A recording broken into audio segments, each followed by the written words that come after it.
Hello friends मु बादल आपन को स्वागत करुच्ची ओडिया टिप्स यूट्यूब चैनल को। तो आज वीडियो रे आपन जानिया पाइबे कि आपन पाखरे जदि आयुष्मान हेल्थ कार्ड अच्छी तेबे आपन को ई-केवाईसी करिया को पड़िबो कि नहीं, आपन किभली जानिबे आपनकर आयुष्मान कार्ड रो ई-केवाईसी होईची कि नहीं, आ केउ माने निजर आयुष्मान कार्ड रो ई-केवाईसी करिवे, ई-केवाईसी कले कौन सब फायदा मिलिबो, कौन रही तार फुल डिटेल्स आज वीडियो रे जानिया को पाइबे। तो सेति पय आपन वीडियो को शेष पर्यंत देखंतु। आम चैनल नुआ थिले चैनल को सब्सक्राइब कर दियंतु। तेबे चलंतु वीडियो को देरी न करी स्टार्ट करिबा।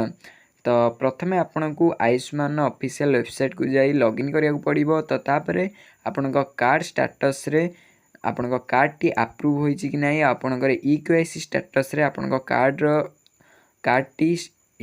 टी रो ई-केवाईसी होईची कि नाही ताहा आपन को चेक करिया को पड़िबो।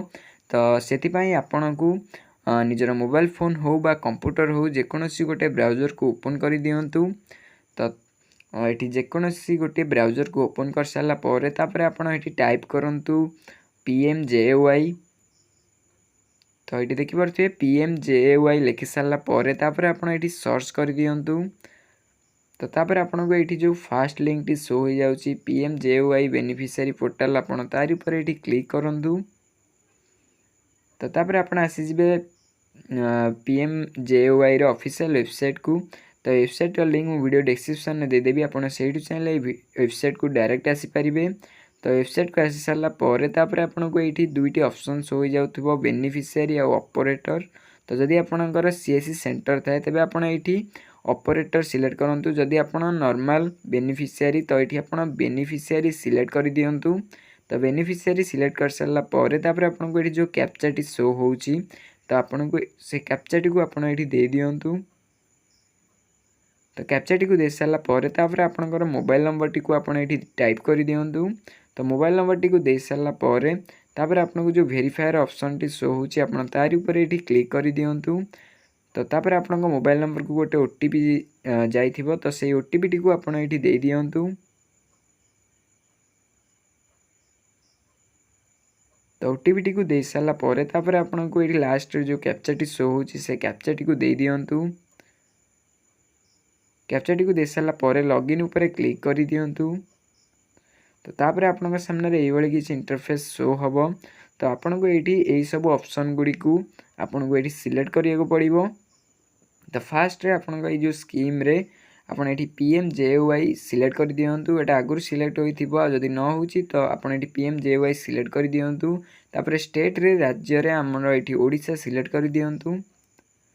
तो तापर सब स्कीम रे आपन सेम PMJAY एठी मध्य सिलेक्ट कर दियंतु।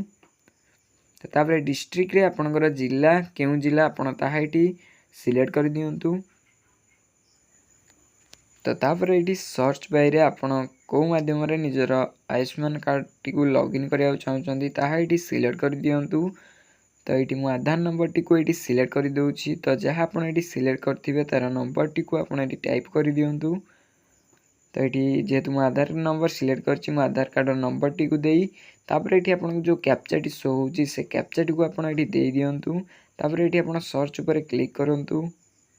तो तापर किसी समय वेट कर सारा पर तापर आपन सामने रे एई भली किसी इंटरफेस शो हबो। तो एठी आपनकर फास्ट रे एठी आपनकर फैमिली रो आईडी रो नंबर टी आपन को एठी शो होई जिवो। तो तापर आपनकर एठी नेम आपनकर फैमिली कर समस्त नेम सोर्स आ father's name relation mobile number eKYC status card status आपन को एठी शो होई जिवो। तो एठी देखि परथिबे ई-केवाईसी स्टेटस रे मोर वेरीफाइड शो हो जाउची आ कार्ड स्टेटस रे मोर अप्रूव शो हो जाउची।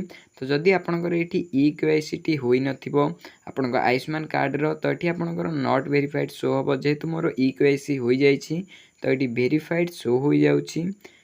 तो तापरे आपनकर एठी जदि ई-केवाईसी स्टेटस टी नॉट वेरीफाइड शो होतिबो तेबे आपनकर एठी कार्ड स्टेटस टी बा कार्ड टी आपनकर एठी अप्रूव होई नथिबो। जदि आपनकर ई-केवाईसी टी होई जाइथिबो तो एई भली भाबरे आपनकर कार्ड स्टेटस रे अप्रूव शो होई जिवो।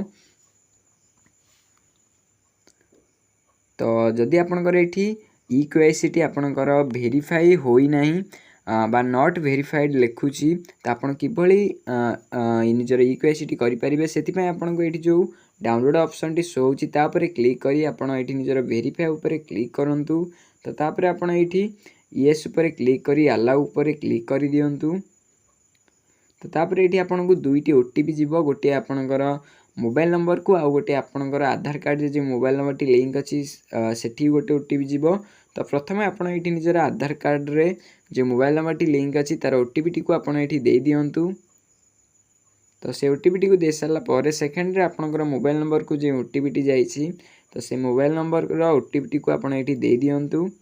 तो तापर किसी समय वेट कर सारा पर तापर आपको ये जो ऑथेंटिकेटर ऑप्शन टी शो हो जाउची, आपण ये ऑथेंटिकेट ऊपर ये क्लिक कर दियंतु।